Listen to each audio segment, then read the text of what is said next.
Hello, Steve White, Steve White 89. Well, the reviews are kind of in. Avatar 2, The Way of Water, basically had its premiere and people are sort of reviewing it, but there's like an embargo, so they're not real reviews. There's no spoilers.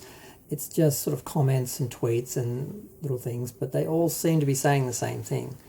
And it's good and bad. Some people are reading it as negative, some people are saying it's positive. Basically, they're saying that the story's weak, that it doesn't have a good story. It's basically the same film as the first film. It's weaker than the first film. The story is less involving, less... that's more about the visuals. And now, whether this is the perception because maybe just the visuals are so overpowering, because all the praise is for the visuals, that the visual effects, the CGI effects, the 3D is amazing, and people are going for that. But people are saying it does drag. The first and second act are slow, but the third act sort of makes up for it. And if you can appreciate it visually and as an effects film, I think you're going to turn a blind eye to the other things, whereas other people who don't care so much about that, who care more about story and so forth and acting, are probably going to not be happy with just good effects. So it feels like negative reviews for the most part, because the story is the most important thing, really. The story and the acting, and the effects really should be third to the production design, all that. It shouldn't be the reason to go and the reason to see it. Now, the first film I felt was very much a gimmick film. People just went because it was this new sort of, well, this great use of this new 3D.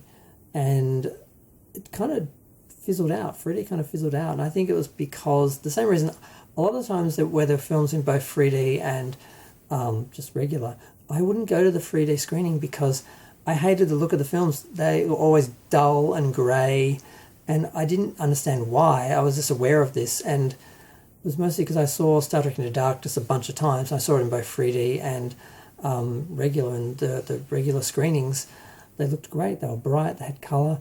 The 3D screens were dull and grey, and what it came down to apparently is that they need more light to project the 3D films, and the cinemas either weren't equipped with bulbs bright enough, or they wouldn't put them up to their full power because they didn't want to pay them off the electricity, basically. So you had all these good 3D films that weren't being screened the way they were supposed to be screened, so people like me were not impressed with them, and it sort of fizzled out. And I really, really think it's fascinating that James Cameron sort of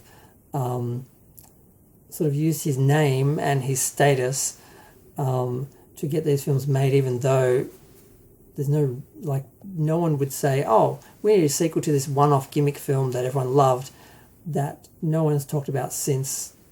I mean, the story didn't inspire people to think, what happens next? What are these characters doing? What no one cared about that. They just enjoyed the visuals, paid, sat, enjoyed the visuals, and then went off to their lives. And they didn't sit there thinking about the characters and what was next on what was next for them.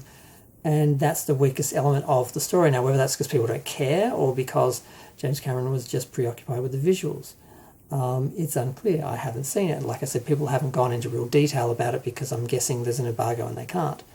But I think ultimately it's not good because it's a negative story coming out, and all the stories about it are negative. That it's that it is all about the visual effects. That the story's weak. That it has to make like $2 billion and be like the 5th highest grossing film in history just to break even or make money. And James Cameron's, of course, James Cameron made the testosterone comment, which of course was the equivalent of there's films that have done similar things. They've made comments that were just like a dog whistle to the right wing to say, okay, we are protesting this film. Basically, we are not going to see this film. We're going to trash it. We are going to review bomb it. And once you sort of establish that dynamic with the press and the fan groups, you're kind of doomed. So the fact that there's so many negative stories, and then he came out and touched on that pop culture wars issue, it's going to hurt him a lot. A lot of people are saying they're not going to see it or they don't care. and I cannot see it making as much money as the first film, and I cannot see it making more or being enough to really be profitable. So will they make the sequels? Because the talk is they've already filmed most of them. They filmed them. The reason why he was taking 10 years to make this film was because he was filming like 3 films back to back, basically, and doing a lot of the preparation work for, I think, another 2 films. I think he was planning 5 altogether, but he's sort of saying we might have to finish with 3 and just do these 2, finish them off. We may not get the rest because we need the money if we're not making the money.